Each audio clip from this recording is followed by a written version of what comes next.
about the from a specific point towards a general perspective. Now we have three presentations. One is OIC Food Security Sustainability Perspective by Ahmet Şuayb Gündoğdu, brother. I mean, it's been a very long, we have not seen each other.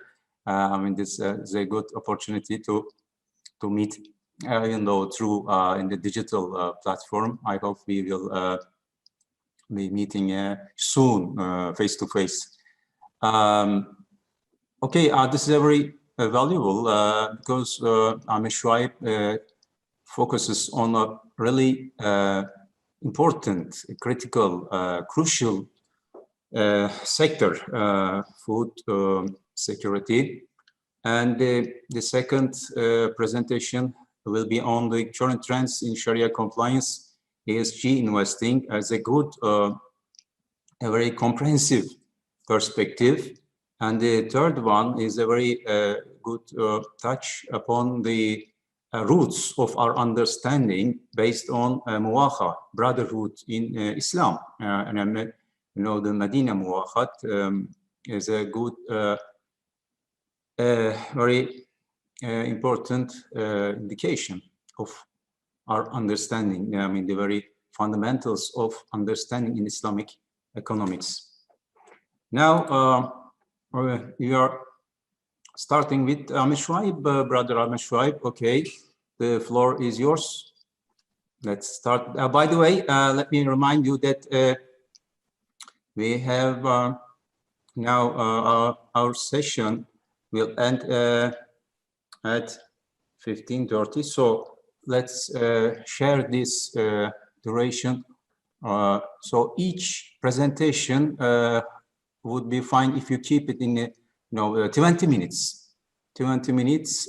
Try to finish by the 20 minutes, and then we will have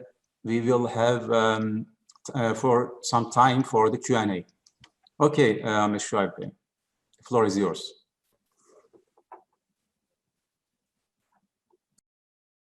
Thank you, Professor Mehmet. Can you hear me? Okay, I hear you. Okay, thank you very much.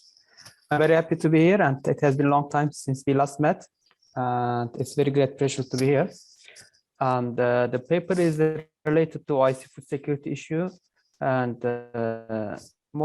is the focus on the sustainability. Indeed, throughout the history, we will be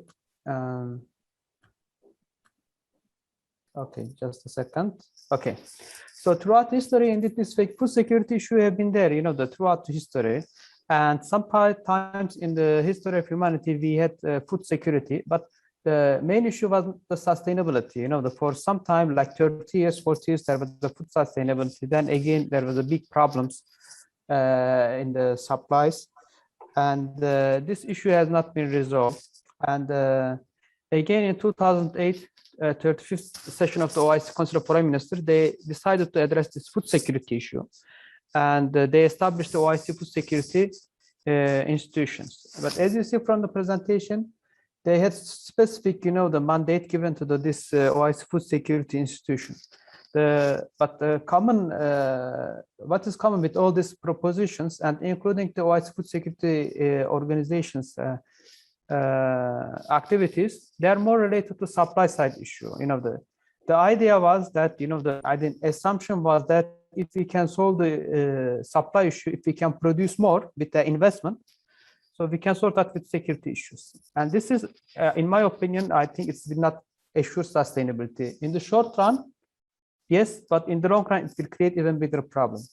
In my view, in this paper, I propose, and indeed I'm trying to explain the issue of the price mechanism issue, pricing issue, rather than the supply side issue. And as you see from this graphic, it's a food price index, and in 2008, from 7 to 8, there is a sizable, substantial increase in the price of the food prices. And as you see, it is not coincident that OIC Food Security Initiative, it came in 2008. And was not a coincidence. Why? The problem, at that time, the food price was, skyrocketing. And then, they made a lot of investment and suddenly price went down from, maybe more than 50%. And those investment based on the high food prices, they made a lot of losses. And farmers, when this food price goes up, also input price like fertilizer price goes up. And many farmers throughout the world, they end up, they pay a lot for the inputs like fertilizer, pesticides. But when the harvest came, the price went down, and most of them they bankrupt in 2008. Then it became a food security issue. That's why it get into agenda in 2008. So here, what is the main problem? The main problem is the price volatility. If price goes up and down very fast, it works in expense of the farmers. They will suffer. They end up not be able to have enough resources for the next, the harvest season. So they have product which they will not cover their costs.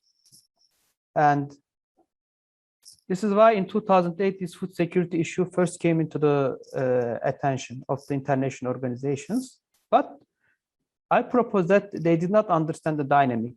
So they just proposed, the supply side issue. Again, this is the cotton prices. If you see in 2011, there was a very speculation in the market. Cotton price will go up. But what is the problem with this cotton price? This is on the food security issue. Of course, if you have such a sudden increase in the prices, you encourage people to cultivate cotton unnecessarily, because prices go up. And in 2010 and 11, many countries they had a lot of borrowing to invest in food, the cotton farming. And when the cycle, this speculation is over, the borrowing they worth nothing. So they end up, they having unnecessary $200, $300 billion. Many countries, especially in West Africa, have the debt, but which will not yield anything. So the issue is this pricing is so it determines so much. When the prices are high, everybody wants to invest in this sector. When the price goes down, the people will not get the return for their investment. And this is the sugar prices. As you see, major, the trend in this is not up. It is, the fluctuation. So ideal thing for the farmers and food security to have a stable prices, like slowly go up and slowly go down, or stable in the long run. But here, what we see in the market, ups and down, which means fluctuation. And in these fluctuations, in the financial sector, who bet in options and futures, they make either it goes down or up, and they can easily manipulate these ups and down. And without sitting on their chair in the this financial institution, they make a lot of money. If they make a lot of money, but who will lose out of at the end of this process? Of course, those who are in the real business, and the farmers usually they end up paying the price for this. So in a way that it is organized manner of speculating the market to benefit the financial institutions, and they use the options and futures, conventional financing to do it. And this is the instrumental. Options and futures is the instrumental to do this, which is harming this price stability, hence food security.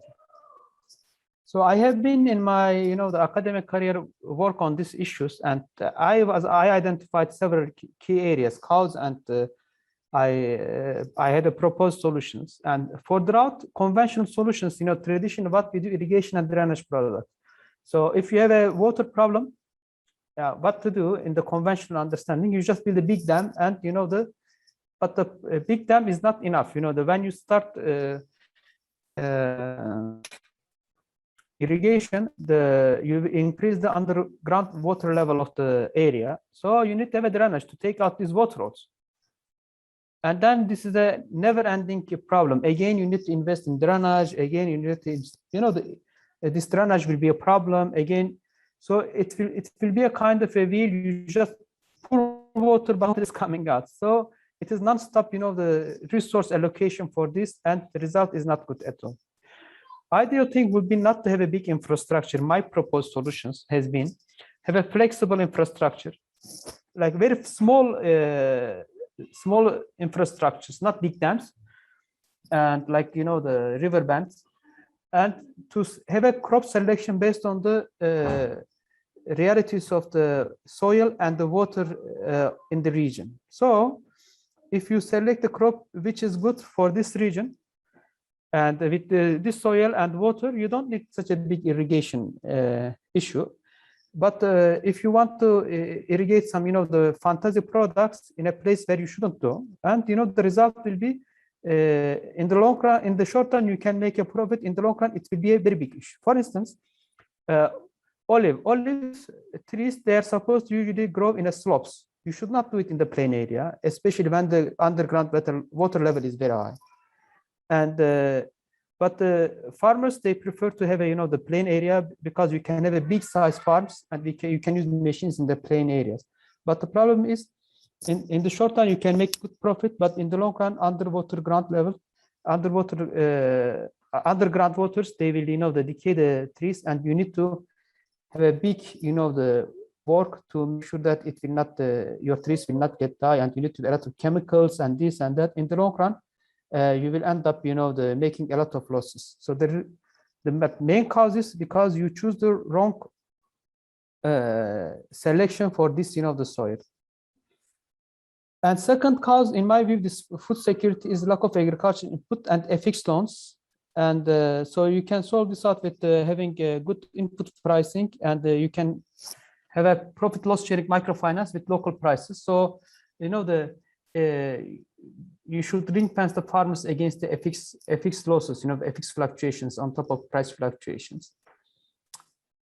And the farmers, most of the times, they end up paying very high prices for the inputs, and when they come to the harvest, post-harvest, they cannot sell in a good price. The reason is the market structure, and those who are trading, they know the cash need of the farmers, so they exploit the farmers.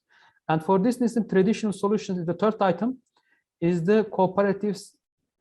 They propose cooperatives to make sure that the farmers, they get a fair price, not on input, also on output prices. So another option would be, as I propose, it can be licensed warehouse and organized exchange. So there will be no trader, the dominant in the structure. We have such a organized exchanges, but the way even now it is structured, it's not proper.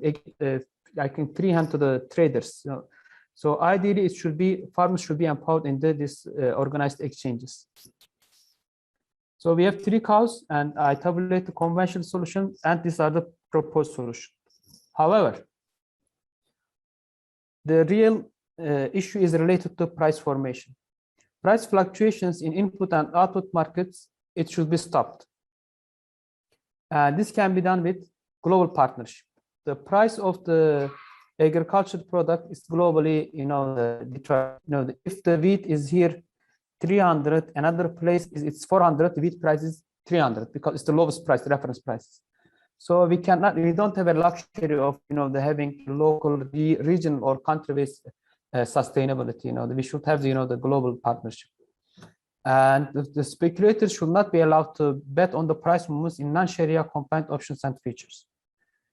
And as you know, fair price formation is the central issue in the Islamic economics and finance. So if you don't, particularly our main reference, the Medina Bazaar rules, and there is a Nahr, Ihtikar, and Najash,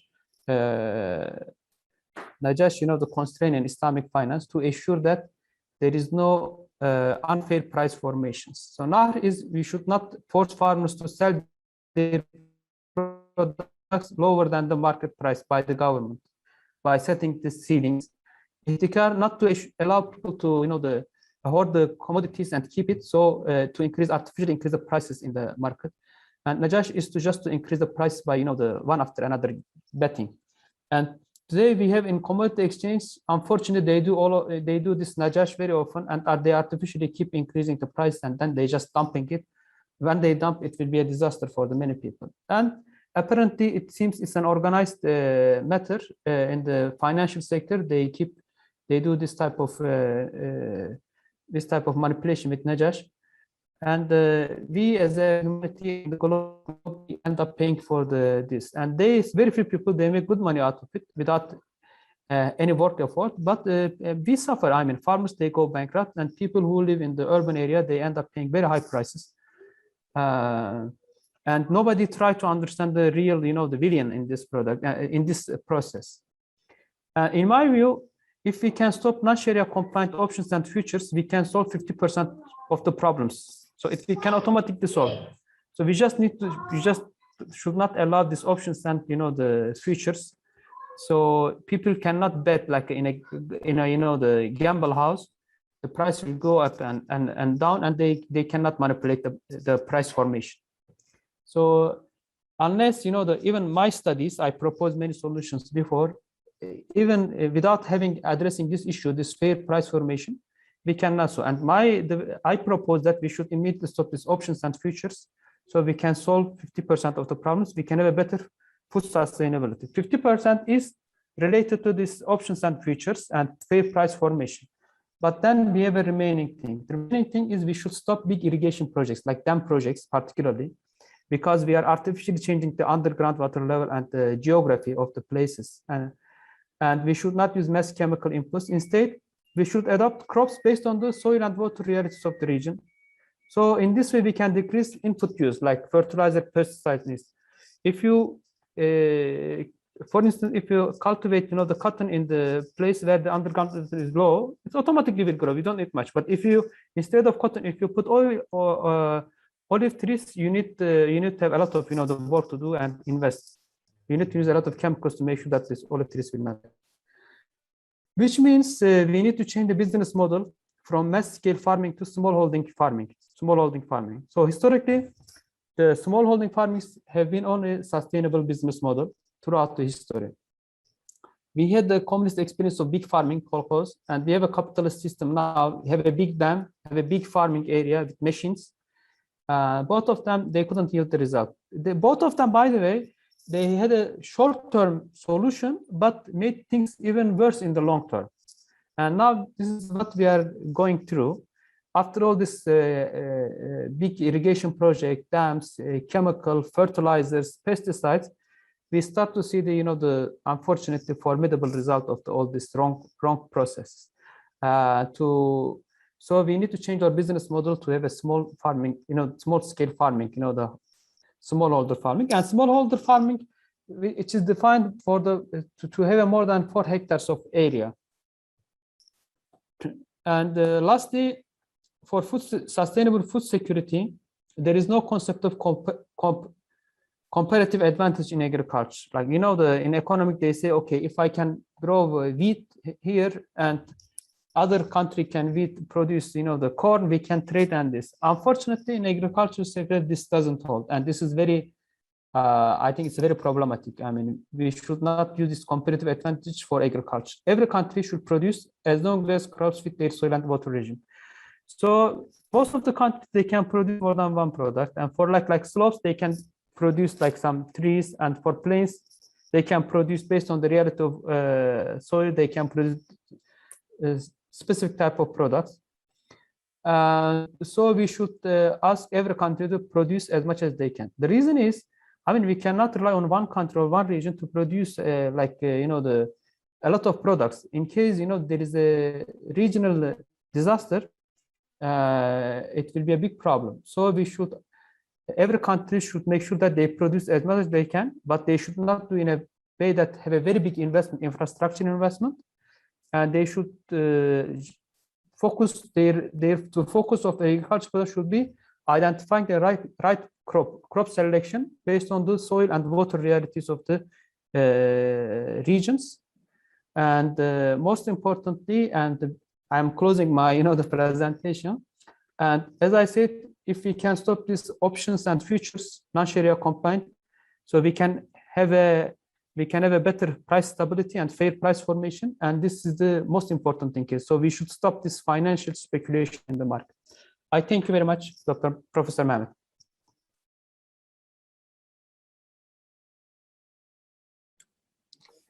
All right, thank you, brother Mr. This paper is a very good opportunity to see two problematic problems with the conventional finance. Actually, I mean, first, the conventional finance, you know, the dominating role of the financial economy over the real economy. Unfortunately, there, you know, the conventional finance uses the speculation as an elusive, you know, innocent. There is a elusive innocence of the speculation. The term is speculative activity. Unfortunately, this conventional world, conventional financial world, unfortunately dominates the real economy. So first of all, we have to solve this problem. Unfortunately, I hope, I mean, these kind of you know, papers will be good vehicle. I mean, this paper probably is a very good example of how to really achieve the Islamic finance in every sector. Okay, the second presentation is titled Current Trends in Sharia Compliance, ESG Investing by Abdesamet Raibi. Actually, this paper is prepared by Nurullah Tirman, Esra Demirci, and Anas Alawi Magri. Inshallah, we will be hearing this very comprehensive literature-based paper from Abdesamet. Okay, brother Abdesamet. Thank you. Can you hear me well? Yes, yes. Yeah, thank you. I can hear you well. Okay. So, Honorable Chair, dear professors, fellow researchers, ladies and gentlemen, I'm glad today to be given the opportunity to present our work on current trends in Islamic ESGs, which is co-authored by me, Nurullah Tirman, Isra Demirci, and Anas Alawi Mdagri from Morocco. Now, first of all, we should put our subject in a context that we know now that the world is rushing to embrace ESG principles, and most of all, implementing these practices within all aspects of human lives. Indeed, we all know that the world expects to reach a carbon neutrality by 2050, and with that, most of our daily lives will change to foster ESG principles and save what's left of our planet. Now, the question that everyone can ask ourselves is it because, are we doing this because of our survival instinct or our altruistic instinct? So, because both of them would put us in two different contexts. That is why our research will start by highlighting the context of the research. Then we're gonna, dig into the literature review to see the ESG practice in Islamic finance and conventional finance, current trends on Islamic ESGs. We're gonna talk about the instrument, and finally, we're gonna look into the challenges and future perspective of ESGs. Now, starting with the context. All right, the slide is not working. All right, so I shall begin, as I said, by highlighting the main outlines of this context. As we know, ESG, which is environmental, social, and governance, is a trending topic worldwide, which is gaining a lot of interest due to its focus on social and environmental impact, as well as financial performance. Now, similarly, the second context, which is Islamic finance, is also gaining a lot of attention and expanding globally in the last decades. Now, both concepts share values and commonalities as they both tackle social development challenges and environmental concerns. Now, we know that strong ESG policies can protect brand reputation, help recruit and strengthen the teams, talents, and so on, and foster customer loyalty and eventually reduce the risk of lawsuits. On the other hand, Islamic finance, which is a more comprehensive concept, is based on values like environmental protection, poverty reduction, fair distribution of wealth, and finally financial inclusion.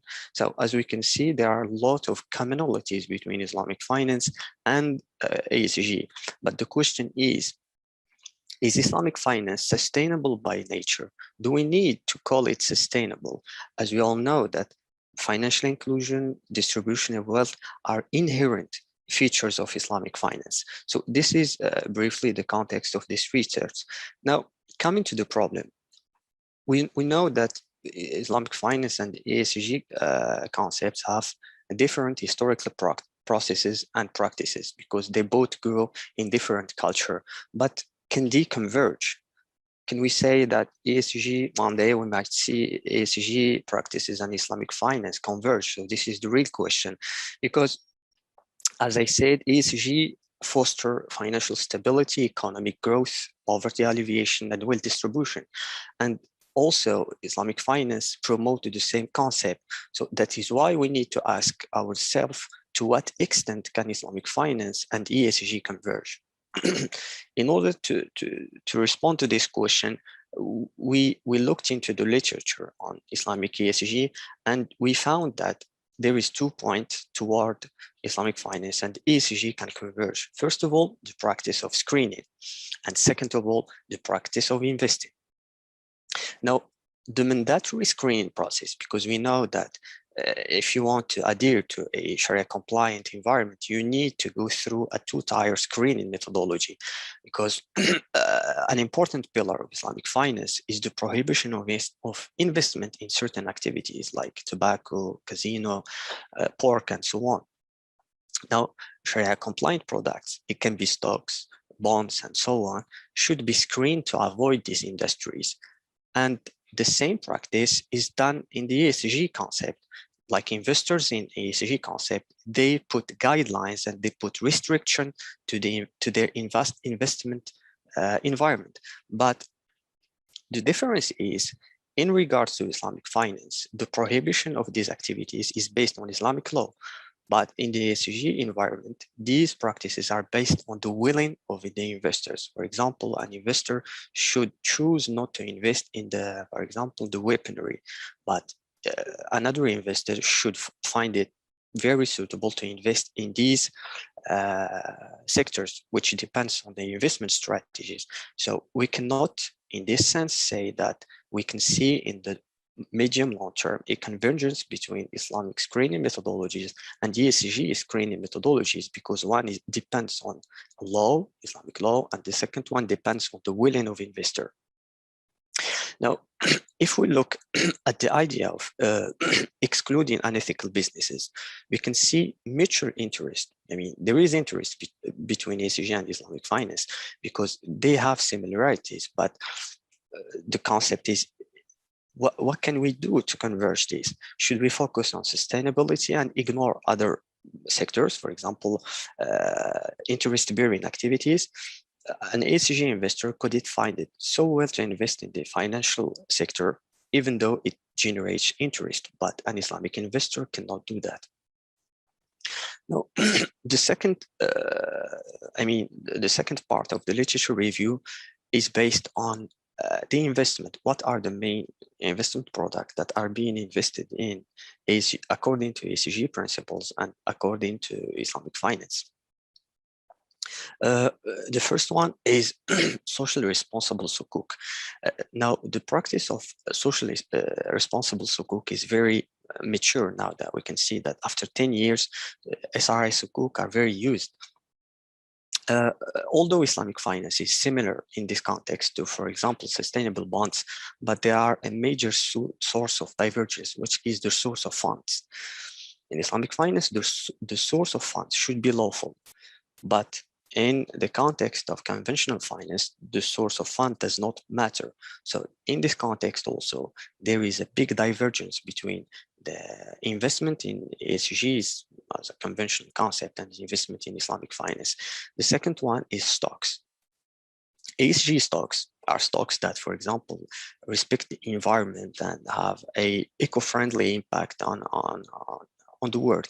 But in regards to Islamic stocks investment, the investment strategies include a lot of including and excluding, which renders the index less efficient than conventional.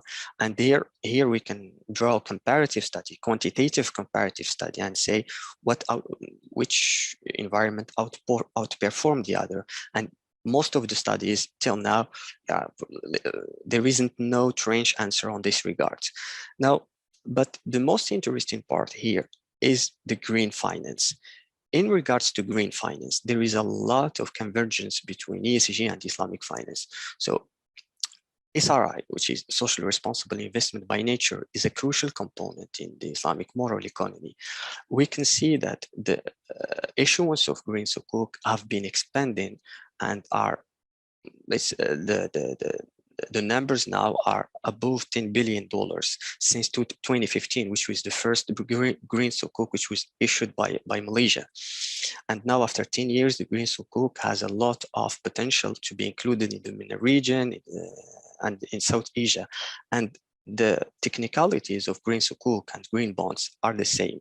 But again, the problem is the first ones are based on the profit and the second ones are based on fixed income, which is eventually a philosophical difference between the source of income and how this income generated is distributed toward the investors. So eventually what we're saying in this short presentation is that Islamic finance enjoys a social component, which is inherent and intrinsic to its nature. And it shouldn't be driven, okay, I need to, yes. Islamic finance, as I said, enjoys an inherent component to ESG concept, and it's not driven by marketing ideas such as the ESG, because we know that some companies adopt ESG concept because simply because it attracts more investors. And when we say attracts more investors, it means it yields more financial performance. But in the case of Islamic finance, it's more about abiding by law, abiding by Islamic law.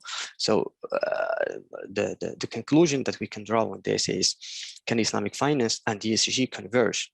Unfortunately, we cannot say that because there is a philosophical difference between them, between two of them. First, in structuring product, and second, in what motives investors to invest in ESG. The first one is marketing, and the second one is abiding by Islamic law. So briefly, that was a small presentation on the current trends on Sharia compliant ESG investments. I would like to thank you for your attention, and I yield my time to the chair. Thank you. Thank you, Brother Abdul Samad. Very interesting because now we have new trends in conventional economics and finance. The sustainability, ESG, and ethical finance are all these type of terms, concepts. Interestingly, the conventional world, conventional economics and finance actually are converging or trying to reach to our origins. Well, now what we should do is actually we have to distribute this awareness that the Islamic understanding of finance and economics actually already embedded these very fundamentals of sustainability, ethical investment, stakeholder approach. Inshallah, the world will converge and implement the Islamic understanding overall. All right, now if I may, professors, are the Q&As after the entire presentations, or can yes, we start with Q&As? Because unfortunately, I have a meeting in about 10 minutes, and I'm afraid I won't be able to answer the questions after. So okay. I don't know. I was planning to leave the questions and answers to the end, but if you need to leave early, then let's change this order. Then now we can take the questions or comments for your presentation from the audience. Okay. Is there any questions or comments on Abdussamed's presentation?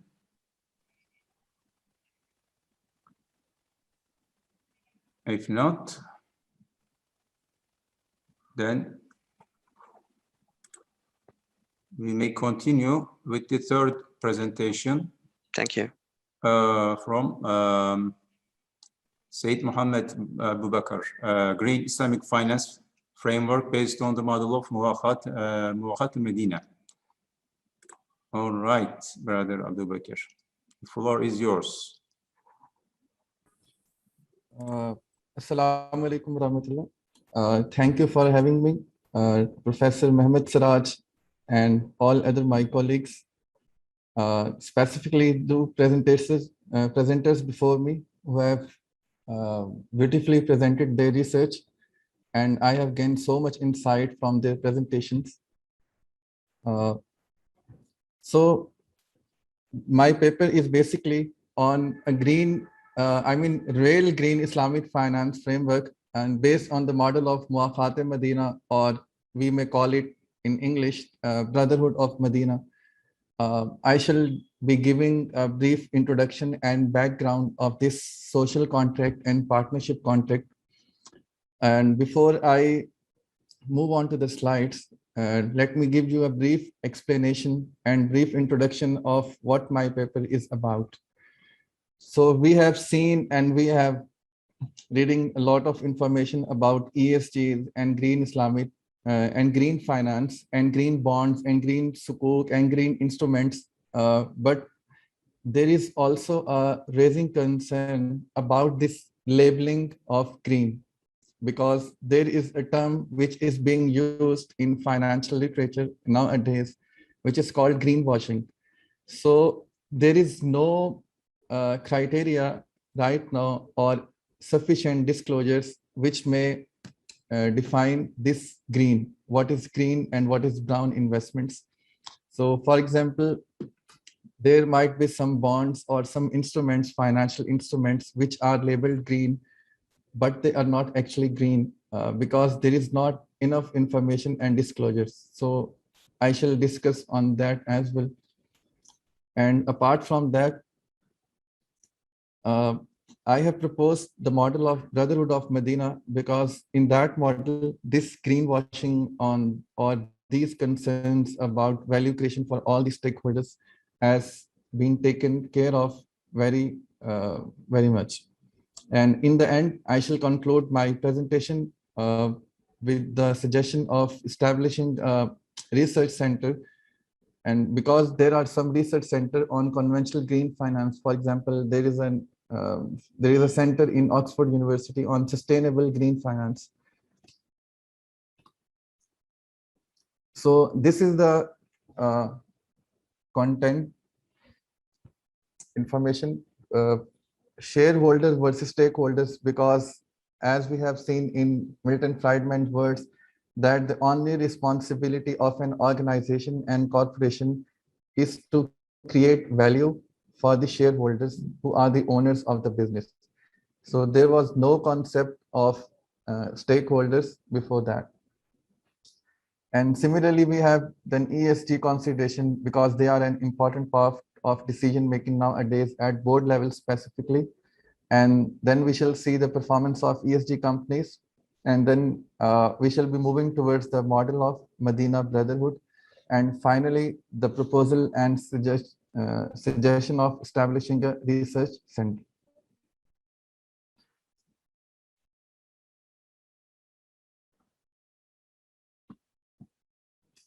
So business roundtable, which is a global platform for organizations and CEOs, they declared a statement on August 19, 2029, that the purpose of organization is not just to create value for the shareholders, because for shareholders, they mean by shareholders of the equity investors in an organization. But this approach which states that the only purpose of the management is to create value and profit maximization for the shareholders. And let me say here that unfortunately, in Islamic finance, we hear these words at multiple conferences when it comes to the Maqasid-e-Sharia or social responsibility of Islamic financial institutions, particularly Islamic banks, that they defend Islamic banking, which is being practiced nowadays, that the only purpose of an Islamic bank or an Islamic financial institution is to generate profit for the shareholders and for the depositors. So there is less approach towards the theory and concept of stakeholders. But the West has realized the bad consequences of this approach of shareholders, and now they are moving towards the concept of stakeholders. So multinational organizations with trillions of dollars in assets, they have prepared and they have delivered statements that now our purpose is not to create value for just shareholders, but to create value for all the stakeholders. And in stakeholders, they mean their employees. So they need to invest in their employees, in their training, in their skills, in their well-being, in their health, in their work and life balances. And the other stakeholders are the community at large, and the employers and the suppliers and the customers. So now they are moving from shareholder approach to the stakeholders approach. So previously, what was wrong with the shareholder approach, that the responsibility of creating value for social life or for creating value for a community, that was left to another chapter, which was called social responsibility. So what they were saying, that our purpose is to create value and our purpose is to maximize the profits and maximize the earnings for the shareholders and the investors, and the responsibility of social causes, that is a separate chapter. So they create a separate fund in the name of social responsibility fund or corporate social responsibility. But now they have realized that this approach is not right, because it has long-term bad impacts on the society and the planet at large, and it can fire back at the organizations itself. So there is a shift from shareholders to stakeholders, but we are just waiting for the Islamic financial institutions to take this approach and present more on this, because in Islamic finance, we have more to present on this issue instead of copying the model of Western capitalist economy or their financial system. Because as we have seen that there is a tendency to copy everything from conventional finance.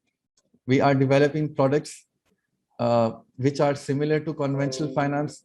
We are just look at the ESG or green finance.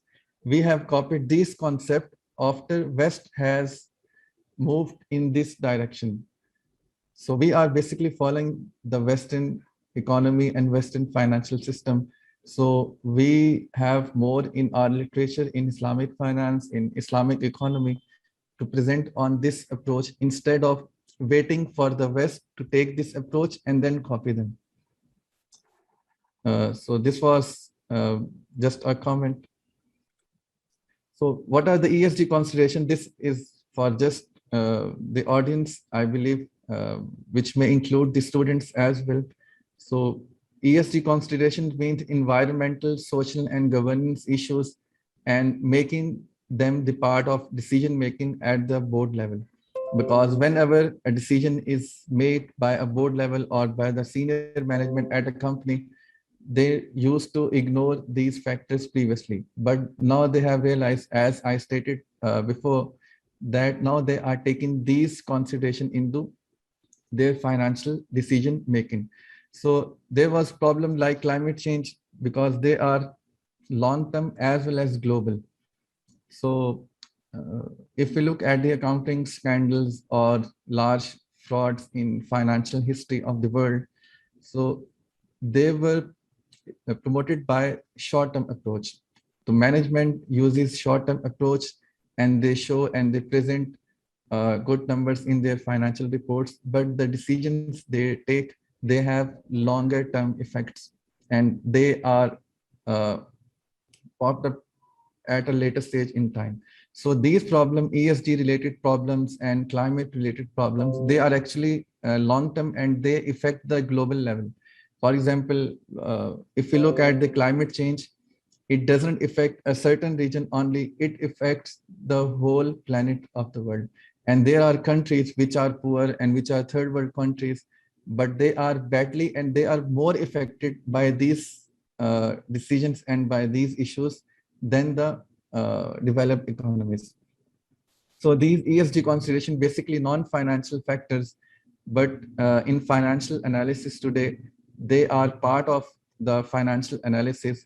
And if we look at the elite in certifications like CFA, Certified Financial Analyst, they have also included ESG considerations in their chapters and in their curriculum, because there is a growing awareness in making these non-financial factors in as the part of financial analysis.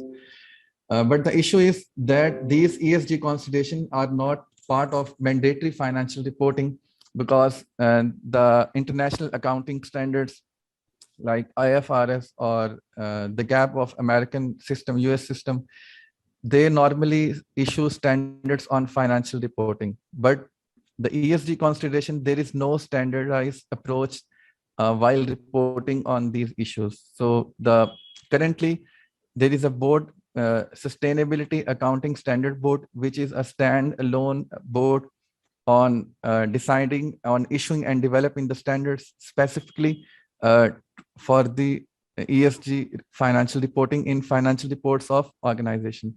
Similarly, we have another institute, which is Global Reporting Initiative, GRI, and there is another task force on climate related financial disclosures. And specifically country-wise, if you look, the UK financial regulator as well as the European regulators, they are also considering and issuing consulting papers and working papers on making financial reporting standards and disclosure requirements. Brother Said Mohammed, can we pass faster these introductory or general, definitive parts? So let's go to the core of your present study. I mean, model of Muwaqat al-Madina. So let's focus on this genuine part. Thank you, sir. So what was there was? Let me just look and this slide. So what is the issue in sustainable finance market? As I stated at the beginning, that there are concerns about greenwashing because there are some non-investment grade products, and if an investor invests in those funds, there is no specific requirement that these instruments should be used for the purpose which is mentioned in the their investment documents. For example, if we even look at the green sukuk, even they are called green sukuk, and they are called that they are basically investing and financing the energy products, for example. But if we look into details, these sukuk sometimes finance the deficits of those companies. For example, I've seen some structures of sukuk when there is a loss in an energy company, or they used to refinance their assets, for example, their equipment or their transmission lines. They went to Islamic banks and obtained financing of billions in billions. So what they were doing actually the financing their already acquired assets. So there was no new economic activity, or there was no writing of new assets. So this is the problem. And the Muwaqat al-Madina model actually solves these all problems, because if you look at the Muwaqat al-Madina, as we all know, that there was a major financial crisis when Muslims migrated from Makkah Mukarramah to the Medina Munawwara. And one of those financial crises was the sustainability and poverty alleviation, because the Muhajirin left behind all their resources in Makkah Mukarramah and there was nothing for them in Medina Munawwara. So this concept was introduced in Medina, and this is based on sharing and partnership, and it also touches and focuses on the financial inclusion. For example, there were two features. One was the sharing of resources. For example, if one had a forest or one had a resource, or agriculture land and fruits, so Muhajirin were made brothers of Ansar for these resources. And the other important part, that was Virasat. So Virasat was revoked afterwards, after the verses of Virasat, but the sharing of resources concept still lies there. So this was not only the financial partnership, partnership in resources, but also partnership in services.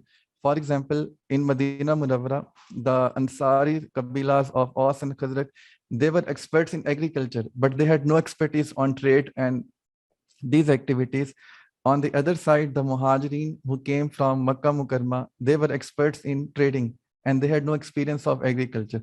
So if we look at the ahadith, they say that Qalatil Ansaru lil Muhajirin takfa'una al-ma'una wa nushrikukum fis samar. So there they actually shared their services and their skills not only in financial resources but also in the services sector, because in Medina Munawwara trade was dominated by the Jews. So if we look at this model, this is different from current green sukuk or green bonds, because what happens in green sukuk, for example, if you look at the multi-billion-dollar green sukuk, there are institutional investors. So the sukuk or green bonds are purchased by the asset management companies or mutual funds or Islamic insurance companies, but they are institutional investors. So they are financing the energy sector, for example, transmission lines or dams. But who is the beneficiary of these sukuk? The beneficiaries are primarily the sukuk holders. So a large portion of the masses and public is still left behind this. So the Muakhate Medina model did not leave behind any person in the community. It included all the sectors of the economy into a single model, and it created partnership not only among between the rich and poor, but also among the poorer. Because, for example, there were Ansaris in Medina Munawwara who were not rich enough to provide something to Muhajirin, but they were still made part of this contract of Muakhate Medina, because if there was a rich, he can still contribute, and if there was a poor, he can still contribute. So there is and if you look at the rail grounds, I'm sorry, I have just crossed 15 minutes. I shall conclude in 1 and 2 minutes. So in Pakistan, we have an organization named Akhuwat, and it gives loans to poor people. And the interesting thing is that the lenders are not the rich only, but if there is a poor who can spend, for example, 10,000 lira or 1,000 lira, or in Pakistani rupees, they can still become part of this. So this is financial inclusion, not between the rich and poor, but also among the poorest. And it does not benefit only the handful of some sukuk instrument holders, and it does not refinance the asset, which is unfortunately the case in Islamic finance, because most of the sukuk structures are based on diminishing musharaka.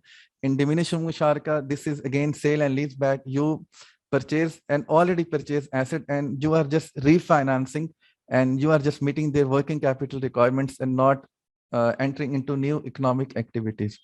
So in Medina, Muakhate Medina model, which may be implemented by a sovereign state also, this excludes all these issues which are being faced in current sukuk models or green bond industry. So I propose that we may establish, this is just a suggestion, that like in Turkey, they have announced their plan for 2025, and they have established a separate unit in Presidency House to do research on Islamic finance. So there could be established a research model based on, like we have at Oxford University, on sustainable finance, and it does not take into to consideration only the sustainable finance, but it shall also converge the Islamic finance in it, and multiple skill sets would be required, for example, data, because unless we have reliable data, we cannot make decisions. So the role of data and business analytics is more important in making any decision related to research on developing new products. So we shall have to bring together the environmental scientists, financial analysts, Sharia scholars, and financial institution, as well as people from IT sector to run this kind of research center. And specifically, we shall have to work more on disclosure requirements, because there are multiple claims about green finance, on green Islamic finance.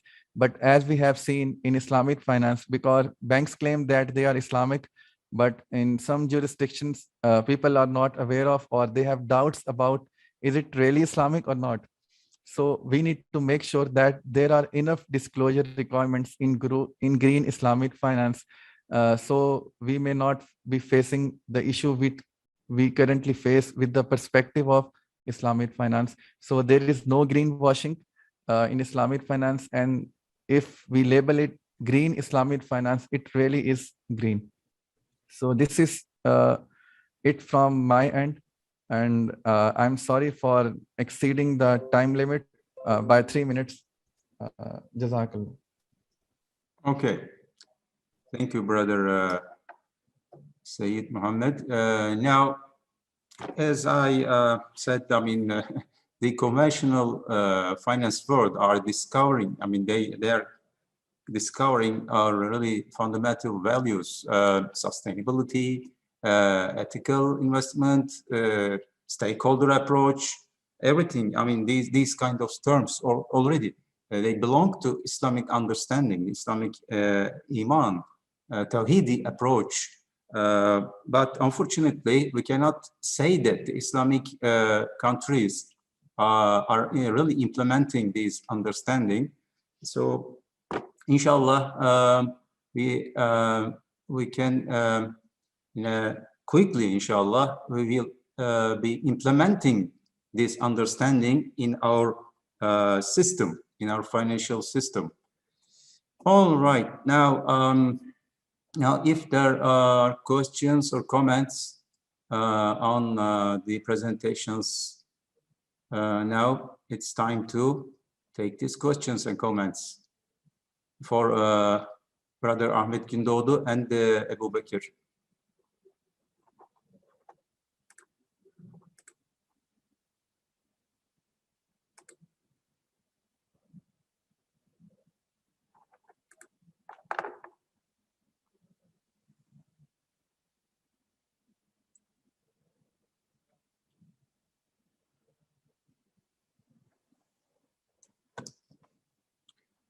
I think there is no questions to be directed to our presenters. Well, then we may close the session, but before closing this session, I just want to, mention this finally, I mean, a few final words as a closing remarks. Now, in last 2 years, we have edited 2 books in which we have chapters on this sustainability. I mean, Islamic approach to really achieve Islamic approach is essential to really achieve this sustainability. Because we propose the circular economy instead of this consumption-based capitalist understanding. Islamic approach has already adopted the circular manner, circular continuity in the life.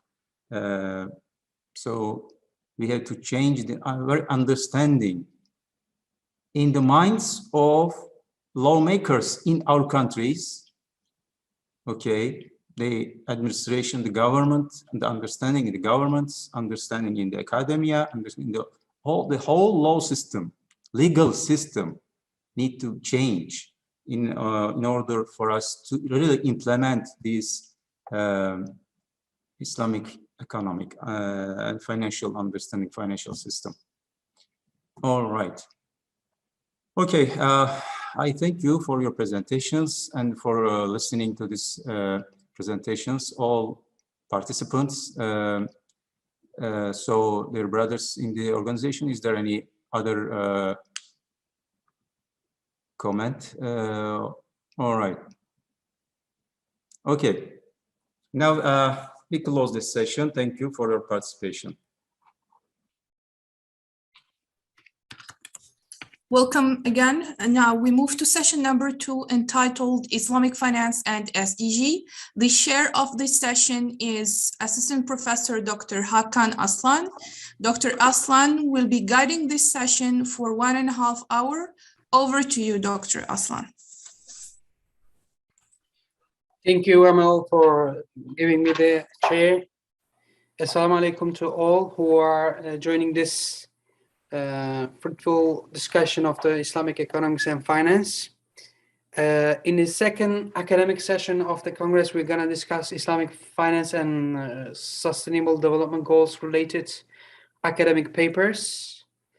Firstly, I would like to invite Mr. Badrettin Barahlia for his paper titled Property Principles under SDGs and Sharia Rules, the Potential Intersection.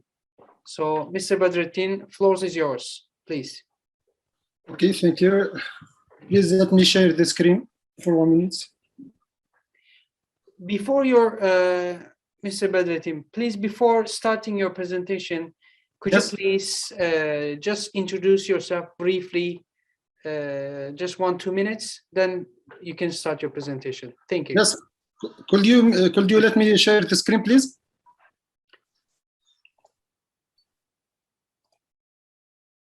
I think our colleagues will do that while they are giving your co-host position. Can you just introduce yourself? Yes, thank you. I'm Badreddin Barahlia, Associate Professor at the Faculty of Law, Baji Mukhtar University, Annaba, Algeria. I'm Associate Professor in Investment Law and Sustainable Development Law. Before I get this position, I was at Durham University as a research fellow for 1 year, and I have published some papers in Islamic finance and investment law. So I'm glad to participate with you in this Congress for the first time in Turkey. Okay, so thank you for this opportunity to participate in this Congress in Turkey for the first time. My paper titled Property Principles under the SDGs and Sharia Rules, the Potential Intersections. As you know, the term sustainable development is appeared officially for the first time on Bertland Report 1987, and it crystallized on Rio de Janeiro Conference 1992. However, in 2015, the 17 goals of the Sustainable Development SDGs have replaced the Mdgs with a global sphere and large scope. And it have been adopted by the United Nations Assembly. Although it is not binding instrument, it represents a new socio-economic and environmental policy for all the government in the world wide. In the same context, Maqasid Sharia aims to protect gradually necessities, needs, and luxuries. The 5 objectives of Islamic law, which are religion, life, intellectual, progeny, and wealth. So my main question is, to what extent could the SDGs are compliant with the Sharia rules in relation to the property principles? Chapter 2 is the literature review. Some researchers compare between the Islamic wealth and the SDGs. Billa and other 2021. Other studies starting from the SDGs as an objectives and discuss how the Islamic finance should be reforming for achieving SDGs Kabir and Tarkullah 2019. Prior to that, as Professor Muhyiddin mentioned before, Habib and Mahmoud Muhyiddin have explored the role of the Islamic finance in achieving the 2030 Agenda for Sustainable Development. However, my paper focuses on the property principles that touch on the core of the Islamic law or Sharia rules and the contract law in different legal systems. So we try to answer this question by through sustainable development from environment protection to system of life, number one. Chapter number 2 is the incomplete identification and self-contradiction of SDGs compared to the Islamic objectives or maqasid Sharia. The third one is the objections and distinctions of the SDGs with the Islamic finance perspective in relation to property principles. Last one is the conclusion. Okay, the first one, SD from environment protection to system of life. The strict sense of the SDGs, the sustainable development is the environment protection. So according to Brundtland report 1987, our computer, the major decision in case law has defined sustainable development as the development that meets the needs of the present without compromising the ability of future generations to meet their own needs.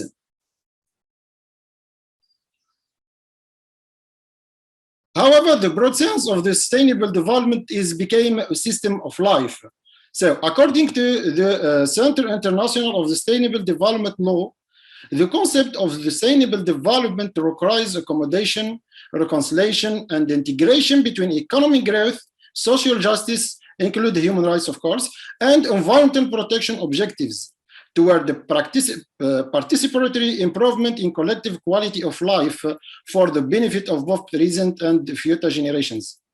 So the four dimensions of the SD is economy, society, environment, and governance. For this purpose, the United Nations have published the arsenal of laws and regulation, such as the Convention of Biological Diversity, Framework Convention on Climate Change, Convention Combat Desertification on Drug, and etc. However, in 22, the Mdgs is the turn point of the development where the Millennium Development Goals has adopted by the United Nations. These MDGs or these Millennium Development Goals start from 22 to 2015. In 2015, the United Nations Assembly has adopted a new Sustainable Development Goals which called the SDGs. So what is the difference between MDGs and SDGs? MDGs, the goals of MDGs are 80 goals. However, the SDGs include 17 goals. The targets of MDGs is 21. The targets of SDGs is 169. The priority area of the MDGs is the human development. However, the priority area of the SDGs is economy, society, and environment. And the scope of the MDGs is the developing countries. However, the SDGs scope is universal. Chapter 2, the incomplete identification and self-contradiction of the SDGs compared to the Islamic objectives. So, as Professor Muhyiddin mentioned before, the gap of the SDGs is $2.5 trillion. And he said that it became more than $4 trillion. And the second is the FDI, or the foreign direct investment. And all we know, the political worries about the foreign direct investment and the shadow of the history as always remember the FDI and the colonization of the developing countries. The second is the cooperation between Muslim countries and non-Muslim countries. The ICID, or the International Center of the investment disputes crisis and the direction of the regional investment jurisdictions in Latin America and in European Union. So our dream now is an Islamic Center for the Investment Dispute Settlement.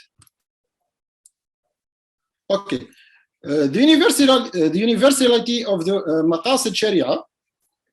All know that Maqasid Sharia or objectives of the Islamic law are three numbers and has a different ranking.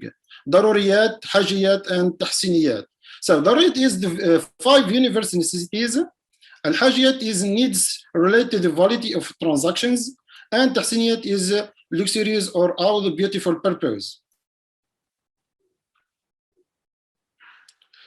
So the general maqasid or the macro maqasid in the traditional fiqh is has a common objectives with different ranking.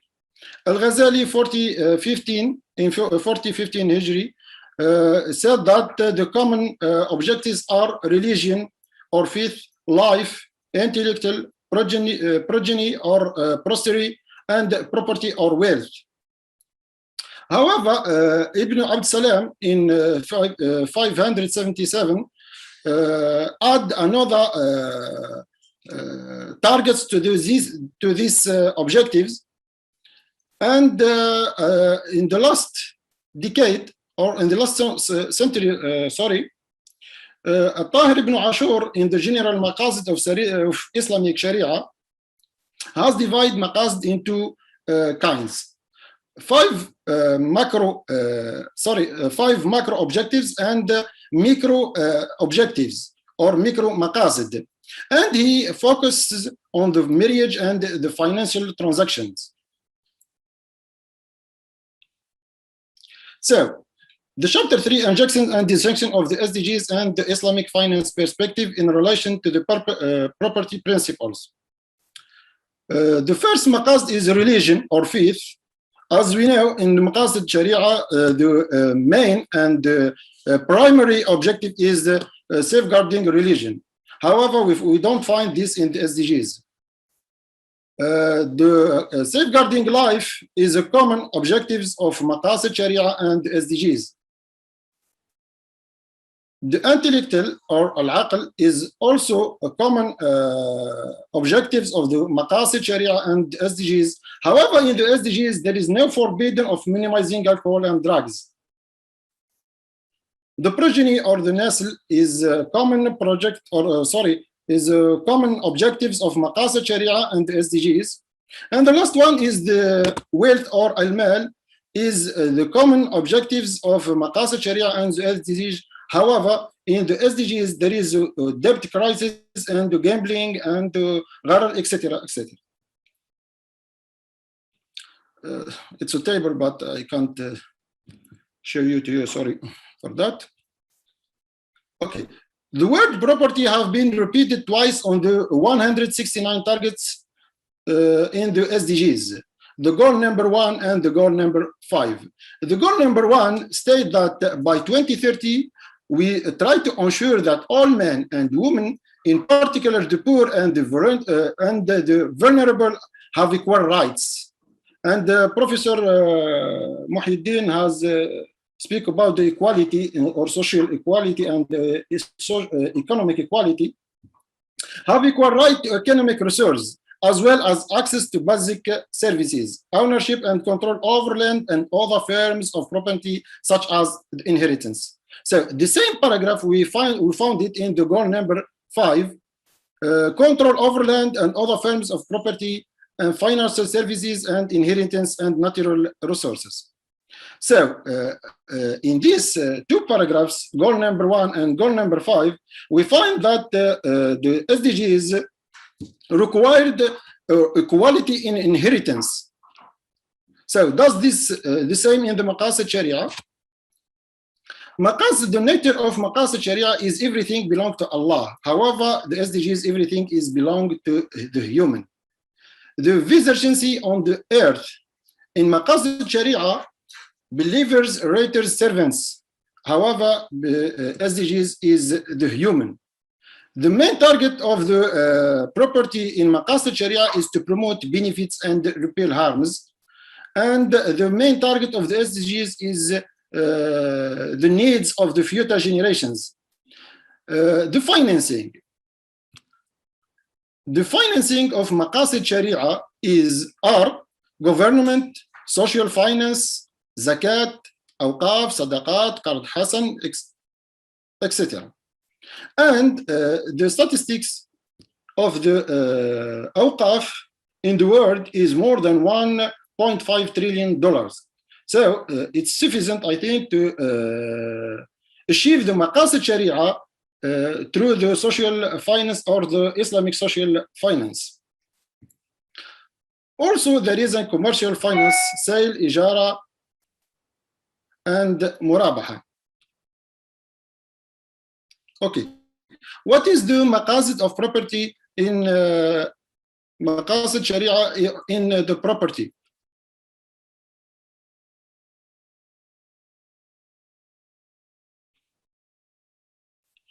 Okay, as Tahir bin Ashur mentioned in Maqasid Sharia, the maqasid of property or the wealth is circulation, transparency, preserve, stability, and justice. And we find all these maqasid or these objectives in the SDGs, especially in the G1, G2, G4, G7, 8, and G17.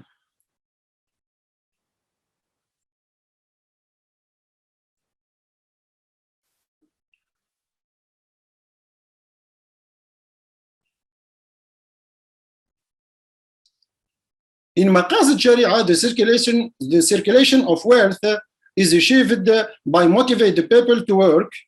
وآخرون يضربون في الأرض يبتغون من فضل الله وآخرون يقاتلون في سبيل الله. Also by permitted the few gharar, salam, mugharasa, mudaraba, by established a rule that the parties should respect the contract, and determining the alimony in life and tying the inheritance provisions in case of death. Last and not least, by facilitating the transactions. The second maqasid of property is the transparency. To achieve this goal, Sharia has imposed the legality of the documented mortgage and testimony. The third is preserve wealth. To achieve this goal, Sharia has forbidden the trespassing, organized the trade in war and with no Muslims. And finally, established the zakat distributions, awqaf systems, and the framework of the markets. To achieve the fourth maqasid of the wealth is the stability. Sharia has avoided the uncertainty and risk in proof of the transactions, prohibited the riba, and avoid the abuse of right. The last one is the justice. So Sharia has prohibited the monopoly, restricted the right in the public interest, and established the jurisdiction institutions. So equality as a paradigm between Maqasid Sharia and the SDGs. In the inheritance or men and women, we have equality in Maqasid Sharia, which is the will of the God. However, in the SDGs, will of the human. And we know the primogeniture in the UK, inheritance between Muslim and non-Muslims. So there is equilibrium, equality, and it is the will of the God in the Maqasid Sharia, and it is the will of the human in the SDGs. Nafaqa or alimony, it's the main deity in the Maqasid Sharia, and it is the party autonomy in the SDGs. A salary is absolute equality in the Maqasid Sharia, and it is party autonomy in the SDGs. Okay. So the conclusion, SDGs have a common platform with Maqasid Sharia. However, the property principles and under Maqasid Sharia are derived from spirit of Islam. So the preserving or safeguarding of Islam is the primary objective of Maqasid Sharia. So property is belong to Allah and serves his glorious religion. And thank you. Thank you. Thank you, Mr. Badrettin Bereha, for his presentation. I would like to ask our participants whether is there anyone want to ask any question. I think you had some connection problem because we couldn't see your presentation. Yeah, I think so. Time to time, even your image got lost during the presentation. I'm not sure. Is there any question?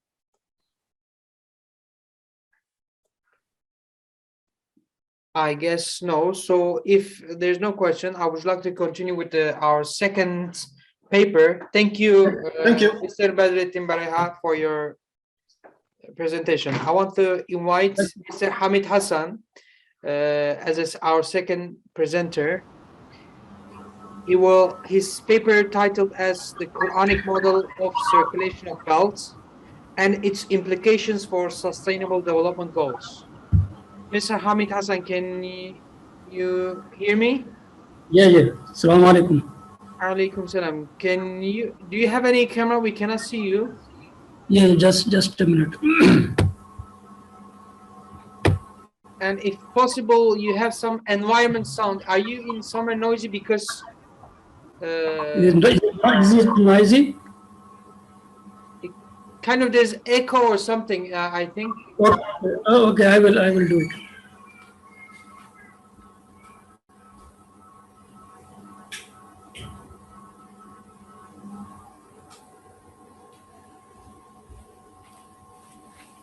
Is it fine now?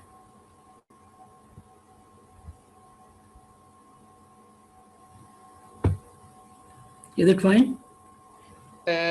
Yes, it's slightly better. By the way, before you're starting to present it, there was some question, Mr. Badrettin Bereha, please don't leave the session. We will continue these discussions after all of the three papers. There's one question for Mr. Badrettin Bereha for his presentation, but I want to continue this question after all presentations. Floor is yours, Mr. Hamid Hassan.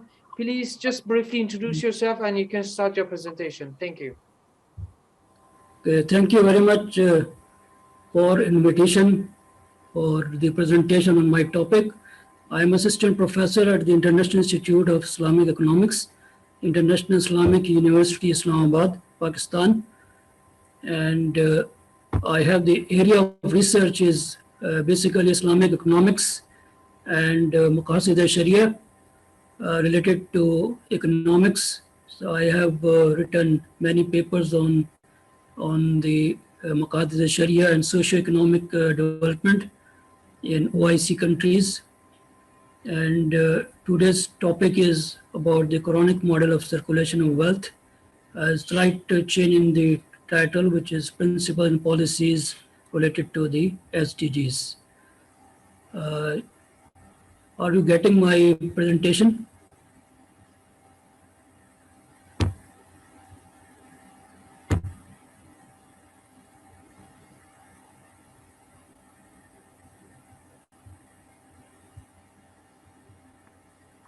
Can you put the presentation mode, just if possible? Yes. If not, you can continue as it is. It's also fine.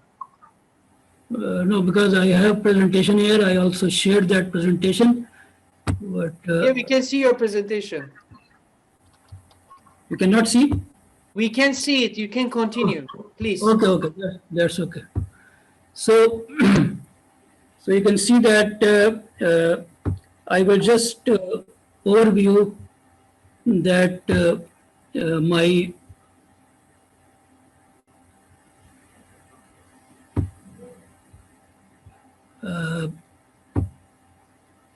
paper that is about the accumulation of wealth or the circulation of wealth, and I will look at briefly at the background and methodology and conceptual framework of that paper. So briefly, while economics has made substantial progress in theory and practice over the years, yet some of the grave economic problems have remained exist and unsolved that have impacted a great proportion of the population in the world. So some of the major problems are poverty, extreme inequality, hunger, environmental degradation, and financial instability. The United Nations has recognized these concerns and has included them in the United Nations Sustainable Development Goal, SDGs. However, there is no clear guideline as to how these goals could be achieved. The World Bank has initiated the agenda of shared prosperity to tackle the problems of poverty and inequality, but the suggested policy advice is a top-down approach only, which has implementation issues, particularly in the developing countries. The Quran is the divine guidance to the truth for all humanity, and its teachings are valid across time and space. The main addressee of the Quran is man. Allah subhanahu wa ta'ala wants man to be responsible for his actions in this world, and he is accountable in the hereafter for all his deeds in the present world. The problems created in this world are the direct or indirect result of man's wrong actions. Living a life according to the principles laid down in the Quran help us achieving the goals which are beneficial for humanity and protect us from doing evils. Now I just briefly go through the methodology of the paper.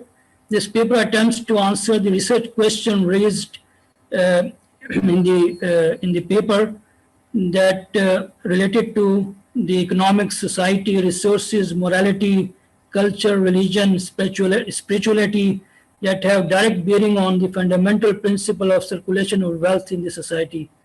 The paper applies a Quran-centric, holistic and normative approach to understand the multidimensional and complex social system where circulation of wealth plays a vital role. The paper argues that most of the economic theories are based on positive, that means what is, analysis of human behavior in relation to wealth, whereas Quran commands normative what ought to be. Goals to be. I'm sorry for intervening your presentation, but your slides are not moving. Yes, I'm just explaining these 3 points that I have shown. Okay, sorry. Please continue. Yes. So I'm just talking about the methodology. So I will explain what is the positive analysis, and Quran commands us to do the normative analysis and pursue the goals so that human being will transform to a better human being and responsible citizen with other regarding preferences, including environmental concerns. The transformation at the individual level would lead ultimately to the transformation of a nation, as aptly prophesied by the Quran in the middle of the verse, that Allah will not change the condition of a people until they change what is in themselves.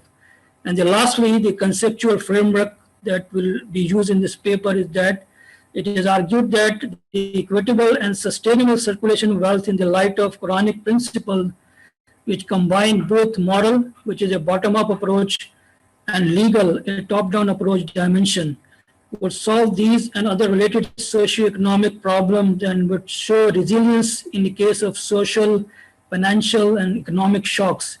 The vision of 2030 of the United Nations to transform our world through SDGs could not be achieved unless we transform individuals according to the principles derived from the Quran. So the paper attempts to show as to how these principles, if applied in the two letter spirit at micro and macro level, would bring a transformation beyond the vision of United Nations.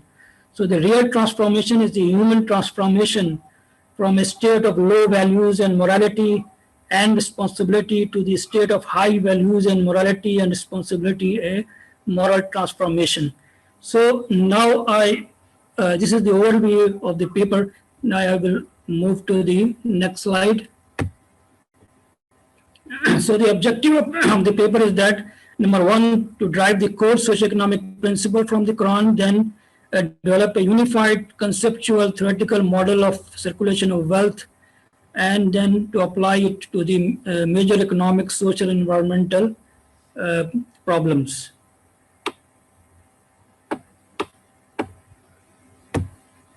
So the main research questions are: what are the core socioeconomic principles given in the Quran that ensure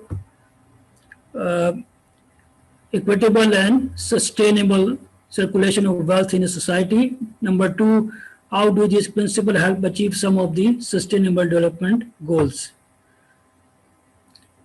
Now we have break down this main question into some of these questions, that what is the perspective of wealth in the Quran and what are the major problems, how did we try to solve and why did we fail, and will achieving the SDGs solve these problems, and how will we achieve these SDGs and beyond, how does Quranic model of circulation of wealth solve this problem, and what are the strategies to implement this model.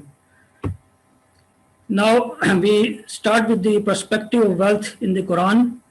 From the various verses of the Quran, it is mentioned that the wealth is a source of sustenance, qiyamul linnas, and it is also a trial for the rich as well as for the poor, and it is also a bounty, a favor, a risk from the Allah subhanahu wa ta'ala. So the major economic problems that we see in the world, that poverty in all forms, extreme inequality, hunger, environmental degradation, financial crises, moral backslide, fear, insecurity, violence, oppression, conflicts, and war. So these are some of the problems that we are facing. Now, solution is that if you look at the history, has remarkable advancement in economic theories, solve these problems, has tremendous economic growth, solve these problems, has increase in human development, solve these problems, has unprecedented growth in science and technology, solve these problems.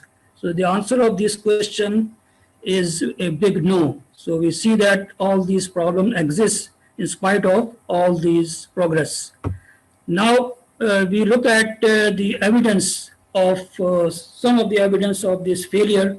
If we look at the Stellan paradox, which says that says that the accumulation of capital or wealth leads to the more satisfaction, but the Stellan paradox provides evidence against the theory. Similarly, if you look at the Sen analysis of famines, so which is about the economics is about mainly concerned about the scarcity. All problems are due to scarcity of resources. But this analysis by Amartya Sen proved this wrong. And he showed that the problem was not due to unavailability of food, but due to the distribution problem. And the third one is we saw not very far ago that global financial crisis of 2007 and 8, it also showed that the failure of economic theories to predict this crisis, and still it has failed to provide its valid explanation. Now, so what is the step toward the solution? United States recognition of these problems and inclusion in the Sustainable Development Goals to be achieved in 2030, and they suggest a localized pathways to achieve these goals are recommended. So, in case of Muslim countries, we can get guidance from the Quran to get the solution of these problems. So as we already know that there are 17 SDGs with 169 targets, and these goals have universality, integration, interlinkages, and transformation, and which means that transforming our world by achieving these sustainable development goals.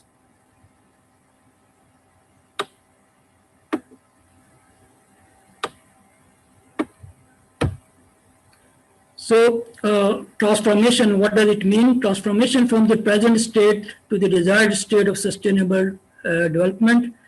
And how to transform? There are two approaches I have suggested in this paper. One is the top-down approach, which is the legal dimension, and the second approach is bottom-up approach, that is the moral dimension. So the real transformation is a human transformation from a state of low values and morality to the state of high values and morality, a moral transformation from individual morality to the societal morality. Now, why the transformation? It is because it is the divine requirement for change and achieving the higher status, as mentioned in these two verses, that Allah would not change in favor which He has bestowed upon the people until they change what is within themselves. And similarly, it is mentioned in the second verse as well. And why transformation? The second reason is to achieve higher status from the lower status, which is the mention in the Quran, that it is asfala safilin, to the ahsani taqweem, from the best of stature. So that is the goal to achieve by this transformation. Then the methodology that I mentioned briefly, that is the derivation of and classification of axioms and principles from the Quran about the circulation of wealth, from the revealed knowledge, which is the Quran and the Sunnah, into commands, prohibitions, and voluntary actions. And step number 2 is that implementation of these derived axioms using the acquired knowledge, that is the reason and experience. Then we have this principle of the Quran that is derived from, related to the circulation of wealth. The goal is the circulation of wealth, which is the equitable and sustainable distribution and redistribution of wealth, that is given in Surah Hashr, that كَيْ لَا يَكُونَ دُولَةً بَيْنَ الْأَغْنِيَاءِ مِنْكُمْ. So this is the goal of these policies. So the first principle is that to ensure this circulation of wealth is the principle of charity, which is the obligatory charity like zakat and optional charity like infaq. Then we have principle 2, principle of it'am, feeding the poor and urge others to feed the poor. And then principle of inheritance, principle of prohibition of riba. The very brief discussion will follow from after this slide. The principle of full exact measurement, principle of prohibition of gambling and intoxication, and the principle of iqtisad, the moderation in spending. So the Quranic model of circulation of wealth ensure this trickle down from the rich to the poor, which are the principle P1 to P3, P1, P2, and P3, that ensure the trickle down from rich to the poor. Similarly, the principle 4 to 8 ensure no trickle up from the poor to the rich. So the principle 1 and 2 ensure intra-generational transfer of wealth, which is the infaq and zakat, and the principle number 3 about inheritance ensure intergenerational transfer of wealth. So these principles, if we apply in a true letter and spirit, these principles provide a framework for proper functioning of the Islamic moral and circular economy that take care of the moral fabric of the society, as well as the environmental and climate challenges we are facing today.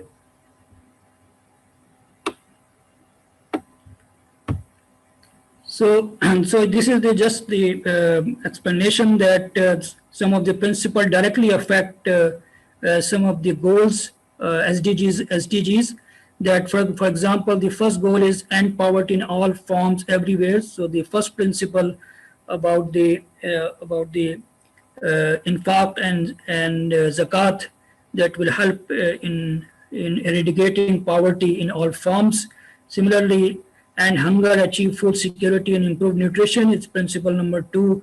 And similarly, the other goals, SDGs, can also be achieved by this principle because there are a lot of interlinkages between SDGs. So if we target some of the basic fundamental SDGs, we can achieve or we can get the other targets or SDGs as well. Like ensure access to water and sanitation for all, this principle 5 and 8. And similarly, the goal number 8 is promote inclusive, sustainable economic growth, employment, decent work for all, principle 4 and 7. Reduce inequality within the among countries, principle 1 to 8. Ensure consumption, sustainable consumption and production, which is the responsible consumption and production, which is very important SDG. And this principle 8, which is the moderation in spending, is a very fundamental principle that guides us to make policies to achieve these fundamental SDGs. And it is very important. Similarly, we get other SDGs using the guidance from these principles. So, these all principles that I have mentioned. So it is about the wealth should not circulate among the rich only, as mentioned in the Quran. So the aim of all policies is to ensure that the wealth and resources should not circulate among the privileged class only. So since this is just the thought experiment, or logically this shows that what happens when there is accumulation of wealth that will lead to concentration of power, misuse of resources, financial and moral corruption, injustice, inequality, and social unrest and deprivation. So some of the consequences of if we are not circulating the wealth.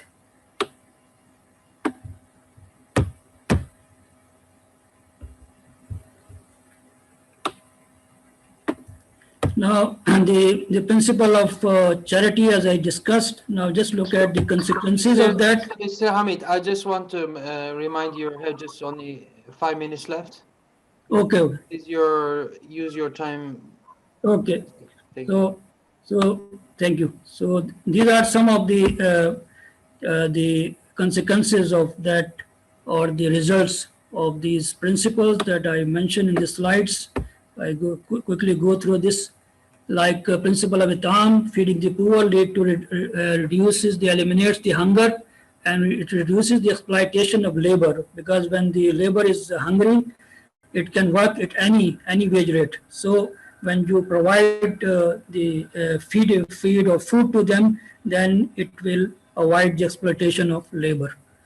So similarly, the principle of inheritance, it also redistribute wealth, and the principle of prohibition of riba is already understood. The consequences are that, or the result of that, whenever there is a prohibition of riba, it just stop reverse flow of wealth from the poor to the rich, reduces inequality, foster cooperation and sympathy. And prohibition of riba also promotes equity, reduces the discrepancy between the real and nominal sectors, and it reduces the chances of financial crisis. So, and similarly, prohibition of hoarding, and then we have the consequences of that is that if there is a prohibition of hoarding, we get a release of surplus resources which benefit the society. So I will go to the just the conclusion, the action that on the basis of this.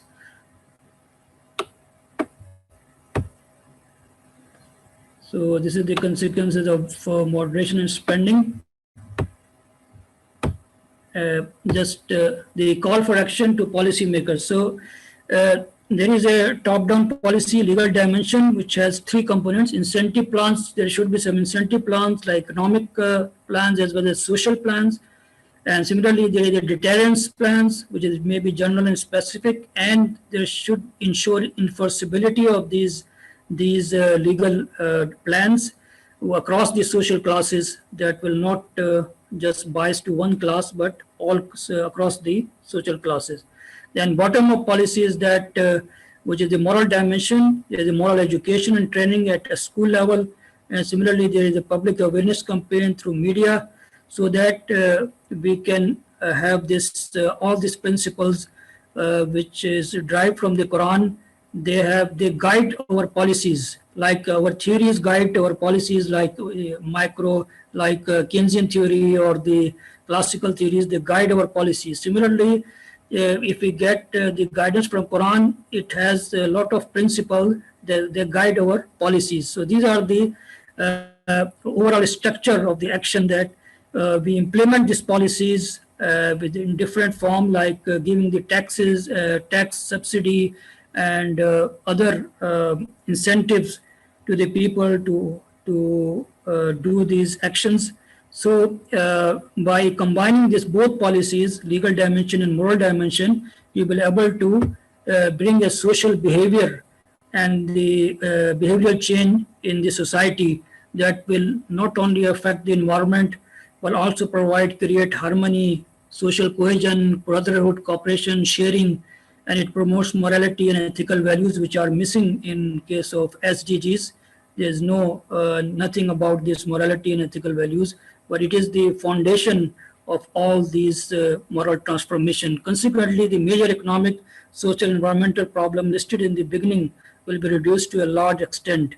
And as a result, most of the SDGs will be achieved with the added advantage of restoring the moral fabric of the society. Thank you very much and for listening. And if you have any question, you may ask.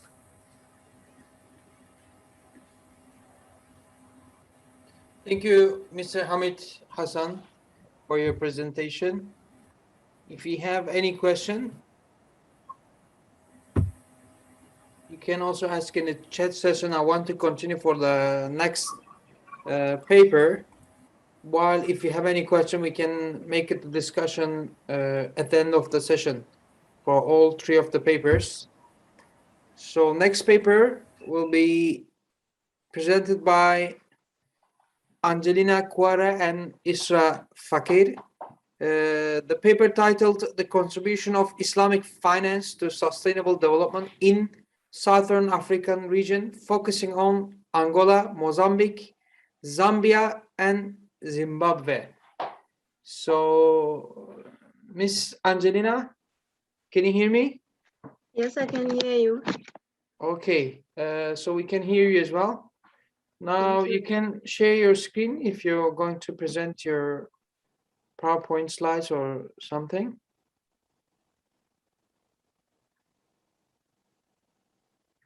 Okay. Good day, everyone, and thank you very much for allowing me the time to present our topic entitled The Contribution of Islamic Finance to Sustainable Development in Southern African Region, focusing on Angola, Mozambique, Zambia, and Zimbabwe. I'm Angeline Kouare, and my colleague is Isra Fagir from Sakarya University. We are all in the final year for our master's degree in Islamic Economics and Finance. Without wasting much of our time, let me go straight to the topic. Islamic finance has been talked about for a long time now, and its success has been seen from many parts of the world. Unfortunately, it hasn't reached as many parts of Africa as we can think of. For example, the Southern African region, whereby the Muslim population is few. For example, in Zimbabwe, there is 1% of the population. Angola, it's 1% of the population. Zambia, it's 4%. Mozambique as well, it has 22.8% of the population. Why we chose the topic Islamic finance? It goes hand in hand with the goals of the sustainable development, which is to create a fair economic system that is able to reduce economic inequality and also poverty levels. The paper seeks to answer questions like if the Islamic economy can help in achieving the sustainable development goals, as well as reducing poverty and reducing financial exclusion. The countries under study share the most common situations financially, socially, and economically. Angola is just recovering from the long war, from the 2002 civil war. Zimbabwe is having a myriad of economic problems, political problems, as well as social problems. The same with Zambia. Mozambique has been suffering from a lot of natural disasters, hence the need for another form of finance, which is different from the conventional finance system we are all familiar with.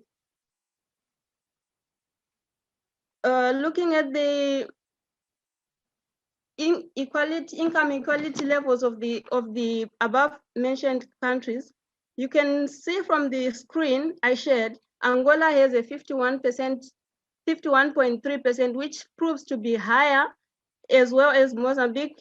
All of these countries have a higher income inequality levels as portrayed by the Gini coefficient ratio. This relates to the fact that all these countries, the majority of the people, they are living under the poverty datum line.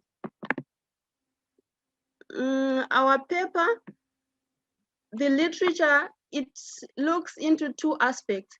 It looks at one aspect, which is the countries which has practiced Islamic finance, and it has proven to contribute positively to economic growth, like Turkey.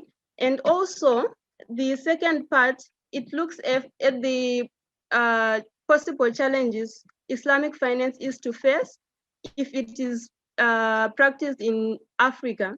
For example, challenges it can face, the resistance from the people. This is something new to the African population. So moving from something you don't know to something from something you are familiar to, it's really hard. So many people might face resistance because of that. Secondly, Islamic finance is there, but not many people understand it. Even us who are learned, we are failing to convey it thoroughly to the people. So that problem might become a challenge in implementing Islamic finance in the countries mentioned. Looking also at the Human Development Index, they portray the values portrayed by the Human Development Index portray a possible probability that Islamic finance can prosper and can be implemented with success in the country, since they have a high probability of human development, which is one of the goals of sustainable development as well as Islamic finance. In the paper, our methodology, we use secondary data obtained from the UNDP databases as a way to describe the conditions in which the countries are living in. And then we expect to, after the whole paper, we expect to produce a positive and tangible result so that the world will be good as a whole. I think this is all we have for that paper. Thank you very much. If there is any questions.